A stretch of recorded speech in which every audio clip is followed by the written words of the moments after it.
Rasa tak terbalas episode 76. Di ruang tamu. Tentu saja mudah bagimu berkata seperti itu karena anak itu bukan bagian dari dirimu.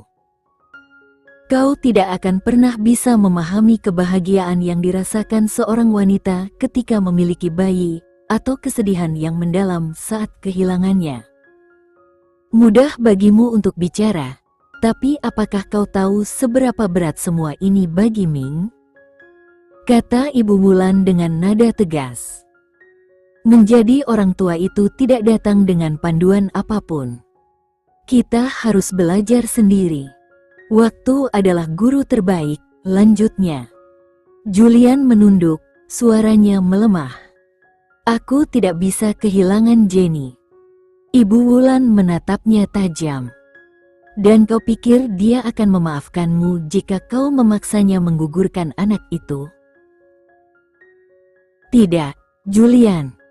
Jika kau melakukannya, kau akan benar-benar kehilangan dia.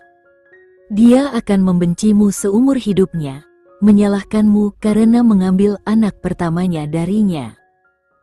Apakah itu yang kau inginkan? Julian terdiam, mengerutkan bibirnya tanpa berani menjawab. Ibu Wulan menarik napas dalam, suaranya melembut. Tahukah kau, ketika ayahmu dan aku menikah, aku sudah mengandungmu. Baru 7 hari setelah pernikahan, kesehatanku memburuk dan ayahmu membawaku untuk pemeriksaan. Saat itulah kami tahu tentang keberadaanmu. Kami belum siap menjadi orang tua. Begitu banyak rencana yang ingin kami wujudkan, tetapi kehadiranmu mengubah segalanya. Meski begitu, kami tidak pernah menyesal. Kami merasa bahagia dan mulai membangun impian baru bersama dirimu. Kami baru berusia 22 tahun saat itu, tetapi aborsi tidak pernah terlintas di pikiran kami. Lihatlah dirimu sekarang, Julian. Ayahnya, yang sedari tadi diam, kini berbicara sambil menepuk bahu Julian. Ibumu benar. Kau tidak boleh menyerah begitu saja. Anak itu adalah darah dagingmu. Jenny sangat membutuhkan dukunganmu, keberanianmu. Jika dia ingin mempertahankan anak ini, berdirilah di sisinya. Semuanya akan baik-baik saja. Benar sekali, kami semua akan menjaganya, dan semuanya akan baik-baik saja. Kakek dan nenekmu juga akan tiba besok. Kita akan menghadapi semuanya bersama, seperti yang selalu kita lakukan, kata Ibu Wulan penuh keyakinan. Tapi, bagaimana kalau sesuatu terjadi padanya? Julian bertanya dengan nada cemas. Ibu Wulan menghela napas panjang. Tidak akan ada yang buruk terjadi. Mengapa kau selalu berpikir negatif? Apakah Alisa mengatakan bahwa Jenny pasti akan meninggal jika melahirkan? Apakah dia mengatakan tidak ada peluang untuk selamat? Apa benar begitu? Julian menggelengkan kepala, terdiam. Kalau begitu, kenapa kau begitu ngotot ingin melakukan aborsi? Alisa adalah dokter. Tugasnya memberitahumu tentang risiko dan manfaatnya, tapi kau hanya fokus pada risikonya dan mengabaikan peluang baiknya. Kehamilan itu bukan sesuatu yang bisa diremehkan, Julian, tegas ibunya. Julian menghela napas, menundukkan kepala dalam keheningan.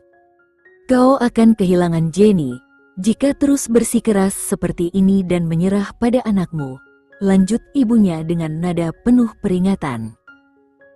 Setelah menarik napas dalam, Ibu Wulan mencubit pinggang suaminya dan berkata sambil mencibir, ini semua salahmu. Kalau bukan karena kecerdasan emosimu yang payah, kedua anak kita pasti tumbuh sempurna dalam segala hal. Aduh, Wulan, sakit sekali. Suaminya mengeluh, meringis kesakitan. Suami bodoh, anak bodoh, gumam Ibu Wulan sambil menggelengkan kepala. Kemudian, dia menatap Julian dengan tajam. Kenapa kau masih berdiri di situ seperti patung? Keluar dari rumah ini sekarang, dan jangan berani-berani kembali tanpa Jenny dan cucuku. Perintahnya tegas. Aku benar-benar bodoh, Bu. Aku sudah merusak semuanya. Seharusnya ini jadi momen bahagia untuk kita, tapi aku malah. Astaga, aku bereaksi berlebihan lagi, ujar Julian dengan penuh penyesalan. Dia benar-benar menyalahkan dirinya sendiri. Bagaimana mungkin dia begitu cepat menyerah pada anak mereka? Bagaimana mungkin dia meninggalkan Jenny sendirian dalam situasi seperti ini? Jika dia sendiri kehilangan harapan, bagaimana Jenny bisa menghadapi semuanya?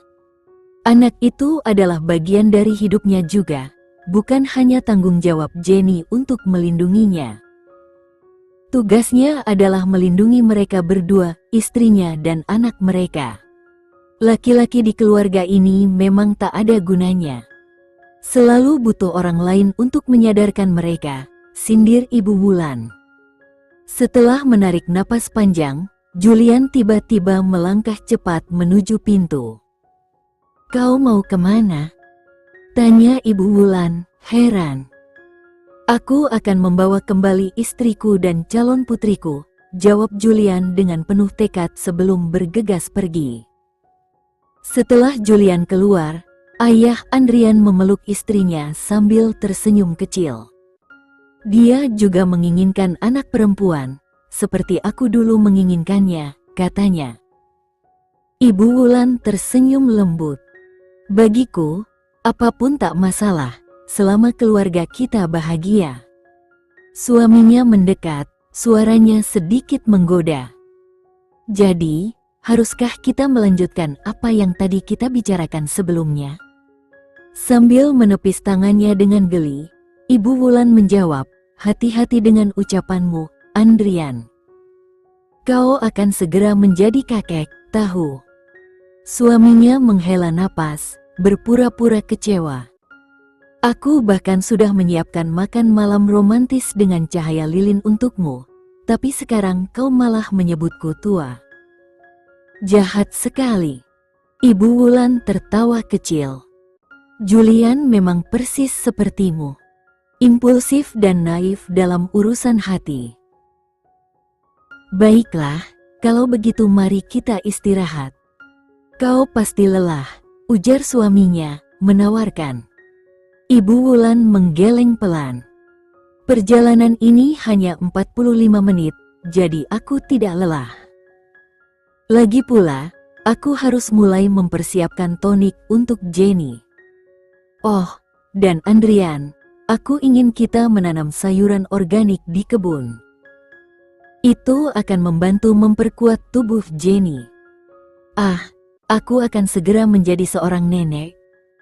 Suaminya hanya bisa menggelengkan kepala sambil tersenyum tipis, menyadari antusiasme istrinya yang tak terbendung. Baiklah, terserah kau saja, gumamnya, menyerah pada kegembiraan istrinya. Rumah keluarga Perwinda. Saat Julian tiba di rumah megah itu, waktu telah menunjukkan pukul 10:30 malam.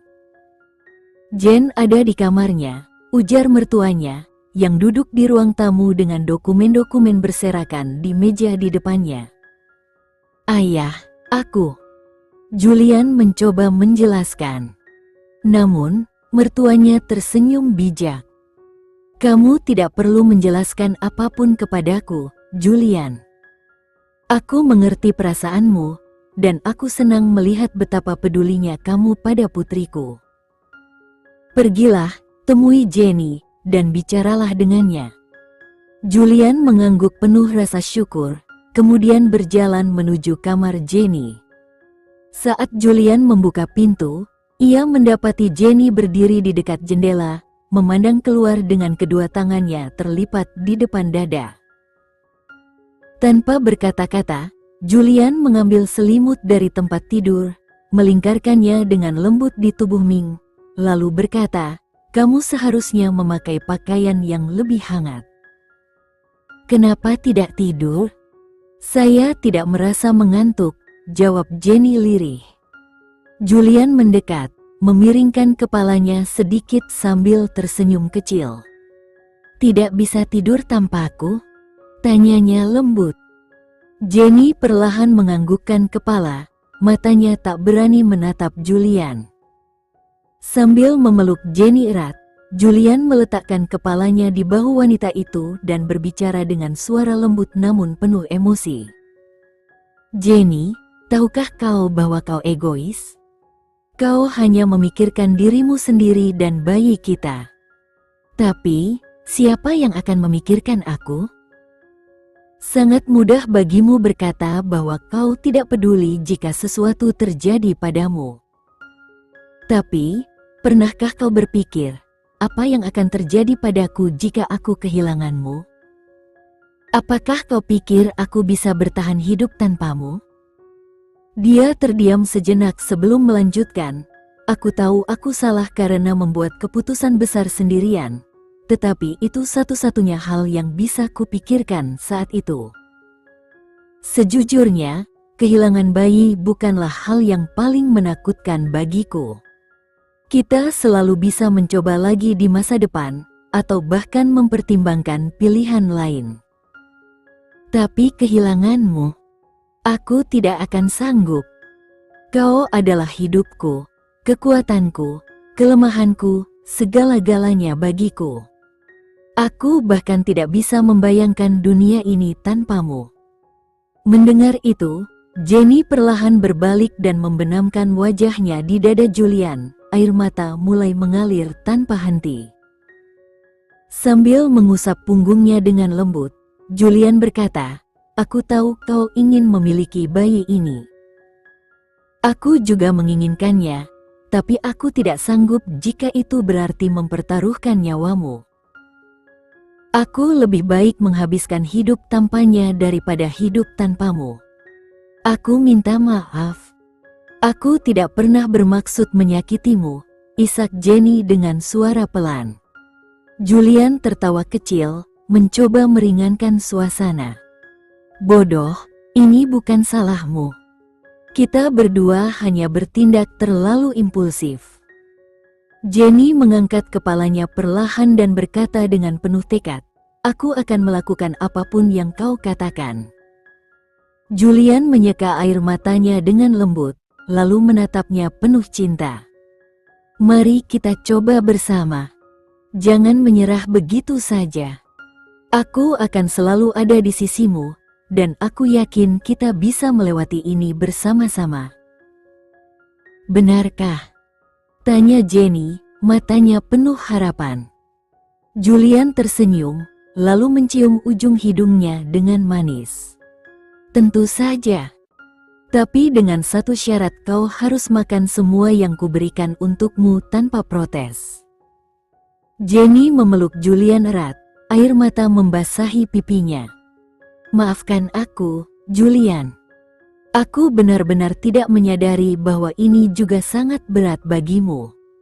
Aku sungguh minta maaf," ucapnya dengan suara penuh penyesalan. Julian memandangnya, setengah tersenyum. "Ya, kau bahkan sempat mengatakan kalau kau tidak membutuhkan aku." "Aku minta maaf," ulang Jenny, suaranya hampir berbisik. "Kau juga bilang bahwa kalian berdua tidak membutuhkan aku," tambah Julian, matanya menatap tajam namun lembut. Jenny kembali berkata dengan nada yang sama, "Aku minta maaf." Julian mengangkat alis, mengingat lebih banyak. "Dan kau juga bilang bahwa tidak ada bedanya aku dengan Raka." Jenny mengerutkan alis dan dengan suara lirih mengulang, "Aku minta maaf." Julian terkekeh kecil. "Oh, dan jangan lupa, kau bahkan menyebutku tak berperasaan." Jenny menundukkan kepala, lalu berkata, "Aku minta maaf." Julian memiringkan kepalanya, bersiap untuk melanjutkan ejekannya. "Kau tahu, kau juga bilang. Namun, Jenny dengan cepat memukul dadanya pelan. Berhenti menggodaku, Julian. Protesnya sambil menahan tawa. Julian tersenyum hangat, lalu dengan lembut menggendong Jenny dalam pelukannya. Seberapa besar bayinya? Tanyanya, matanya penuh kasih. Jenny menyandarkan kepalanya di bahunya dan menjawab pelan, sekitar 6-7 minggu. Sambil membaringkan Jenny perlahan di tempat tidur, Julian menyentuh lembut perutnya dan berkata dengan nada bercanda, "Hei, bocah nakal. Kau sudah berhasil merebut istriku dariku." Jenny tertawa kecil, matanya berbinar. "Bagaimana bisa?" tanyanya penasaran. "Dia masih ada di dalam dirimu, dan kalian berdua sudah mulai kompak melawanku. Kau mulai memihaknya, meninggalkanku sendirian. Aku tidak bisa membayangkan apa yang akan terjadi padaku setelah dia lahir," jawab Julian dengan ekspresi pura-pura sedih yang hampir membuat Jenny tertawa lebih keras. Jenny membelai perutnya dengan lembut. "Bukan begitu," katanya dengan nada penuh kasih. "Oh, ya, memang begitu," balas Julian sambil mengangguk penuh drama. "Kau bahkan bilang kalian berdua cukup untuk satu sama lain dan tidak membutuhkan aku. Kalian, ibu dan anak ini, sudah mulai menindasku sejak sekarang." Jenny tersenyum lebar. "Bagaimana kamu bisa begitu yakin kalau itu anak perempuan?" tanyanya sambil menatapnya penuh rasa ingin tahu. Julian mengangkat bahunya santai. "Naluri seorang ayah," jawabnya mantap. Jenny mengerutkan dahi. "Hei, berhentilah mencuri dialogku." Sambil tersenyum jahil, Jenny mengulurkan tangannya. "Kemarilah, tidurlah di sampingku." Julian melepas sepatunya, lalu berbaring di samping Jenny, meringkuk dengan nyaman. Jenny menyandarkan kepalanya di dada Julian dan berkata pelan, "Aku minta maaf lagi, Julian. Kali ini, aku benar-benar salah." Julian menunduk dan mencium keningnya lembut. "Itu juga salahku," bisiknya penuh pengertian. Jenny menarik napas dalam-dalam sebelum berkata, "Alisa bilang kita harus menunggu sampai trimester pertama selesai. Kalau komplikasinya tetap seperti ini, aku akan mempertimbangkan aborsi." Julian menghela napas panjang, lalu menggenggam tangan Jenny erat. "Kita jalani saja semuanya sesuai takdir, oke?" Jenny mengangguk pelan, merasakan kehangatan dari genggaman Julian yang memberinya kekuatan. "Kita memang aneh, Jenny. Kita bertengkar, lalu bisa berbaikan dalam sekejap," kata Julian sambil tersenyum. "Itu karena aku mencintaimu," jawab Jenny, matanya penuh kasih. "Aku juga mencintaimu," balas Julian dengan lembut. Jenny, sambil menggambar lingkaran di dada Julian, tiba-tiba bertanya, "Apa yang kamu lakukan pada Raka?" "Dia masih hidup," jawab Julian, tenang. Jenny mengerutkan bibirnya, lalu berkata dengan serius, "Jangan bunuh dia." "Kenapa?" tanya Julian, merasa penasaran. "Maksudku, jangan bunuh dia sekarang. Kakakmu boleh lakukan apapun padanya setelah bayi kita lahir. Aku hanya tidak ingin ada yang buruk terjadi sebelum dia lahir," kata Jenny, sedikit khawatir. Julian terkejut dan membelalakan matanya. "Dia? Apa maksudmu? Kamu menginginkan anak laki-laki?" Jenny terkekeh, kemudian menjawab, "Ya, seorang anak laki-laki kecil yang lucu seperti dirimu." Julian menggelengkan kepalanya dengan serius. "Tidak ada anak laki-laki Jenny yang nakal. Anak perempuan jauh lebih baik daripada anak laki-laki. Gadis juga bisa nakal kok, kata Jenny dengan tawa, membalas candaan Julian. Sekian dulu ya video kali ini, kita lanjutkan lagi videonya di lain waktu. Oh iya, bagaimana menurut kalian? Semoga bisa sedikit menghibur kalian semua. Untuk teman-teman yang baru nonton, jangan lupa subscribe ya, hehehe. Dan kalau teman-teman ada yang ingin gabung langganan, bisa langsung gabung saja untuk dapat fitur yang menarik dan sedikit membantu Mimin. Terima kasih banyak sudah menonton, sampai jumpa lagi, bye.